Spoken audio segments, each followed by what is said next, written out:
সদ্য জন্মানো বাচ্চাটাকে একটা তোয়ালে মুড়িয়ে মায়ের কাছে নিয়ে এসেছিল নার্স। কোলে নেওয়া তো দূরস্থান, ছেলেকে এক ঝলকে দেখেই মুখ ঘুরিয়ে নিয়েছিলেন সদ্য প্রসূতি মা। হাত নেই, পা নেই এমন জড়ো ভরত শিশুকে দু এক মুহূর্ত দেখেই ছুটে হাসপাতালের বাইরে বেরিয়ে গিয়েছিলেন বাবাও। নিজের আত্মজীবনীতে ঠিক এই কথাগুলোই লিখেছেন অস্ট্রেলিয়ার মেলবোর্ন শহরের বাসিন্দা নিক ভুজিসিক। ১৯৮২ সালের ৪ ডিসেম্বর জন্মগ্রহণ করেন নিক ভুজিসিক। জন্ম থেকেই এক বিরল রোগে আক্রান্ত তিনি। ডাক্তারি পরিভাষায় এই অসুখটার নাম ফোকোমেলিয়া বা টেট্রা অ্যামেলিয়া সিন্ড্রোম। এই রোগে আক্রান্ত মানুষদের কোনো হাত পা থাকে না, বিকলাঙ্গতা নিয়েই শিশু জন্ম নেয়। আর ৫ জন মানুষের মতো ছিল না নিক। শারীরিক প্রতিবন্ধকতা তাকে যত না কষ্ট দিত, তার চেয়ে বেশি কষ্ট দিত লোকজনের অবজ্ঞা, হাসি ঠাট্টা।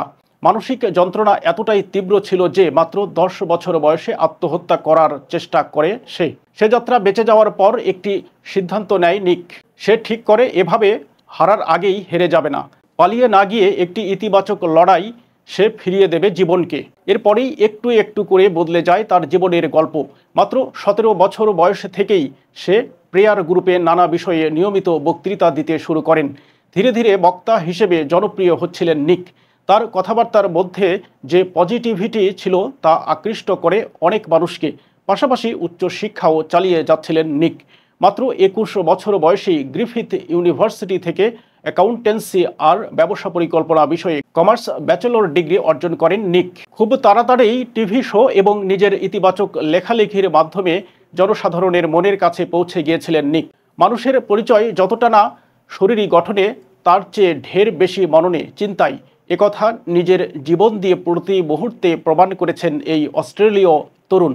২০০৫ নাগাদ লাইফ উইদাউট লিমস নামে একটি সংস্থাও খোলেন তিনি। তার বছর দুয়েক পরেই মোটিভেশনাল বক্তা হিসেবে আরও একটি কোম্পানির জন্ম দেন নিক। শুধু বক্তা হিসেবেই নয়, একজন লেখক হিসেবেও সারা পৃথিবী চেনে নিক ভুজিসিককে। তার প্রথম বই লাইফ উইদাউট লিমিটস প্রকাশ পায় ২০১০ সাল নাগাদ। এর মধ্যেই প্রায় ৩০টি ভাষায় অনুদিত হয়েছে এই বই।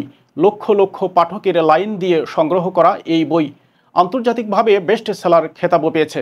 এছাড়াও এখন পর্যন্ত আরও ৫টি বই লিখেছেন তিনি, সেগুলোও পাঠকদের মধ্যে একই রকম জনপ্রিয়। শুধু তাই নয়, নিক একজন দক্ষ অভিনেতাও।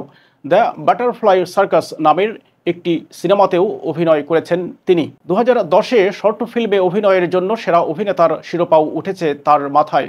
ব্যক্তি জীবনেও কিন্তু ব্যর্থ নন নিক। যতই শারীরিক প্রতিবন্ধকতা থাক, নিজের নিয়মেই প্রেম এসেছে নিকের জীবনেও।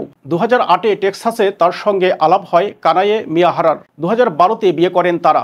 ৪টি সন্তানের জন্ম দিয়েছেন তারা। ভবিষ্যতের ভয়, প্রত্যাশা পূরণে ব্যর্থ হওয়ার ভয়, লোকের অবজ্ঞা সহ্য করতে না পারার ভয় মানুষের বর্তমানকে কুরে কুরে খায়। যে কোনো নতুন কাজে হাত দেবার আগে বুকের ভিতরে চেপে বসে ভয়।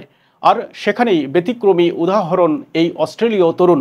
জীবনে যাই হয়ে যাক, কখনো ভয় পেয়ে পিছিয়ে যাওয়ার পক্ষপাতী ছিলেন না নিক। সমস্ত চ্যালেঞ্জকে তিনি হাসি মুখে গ্রহণ করেছেন, পার করেছেন যাবতীয় হার্ডেল। নিকের জীবন এই সমাজের কাছে একটি দৃষ্টান্ত।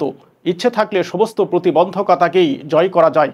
শুধু বক্তৃতা দিয়ে নয়, তিনি সমস্ত জীবন দিয়ে সেই কথাই বুঝিয়ে চলেছেন ফাইটার নিক ভুজিসিক।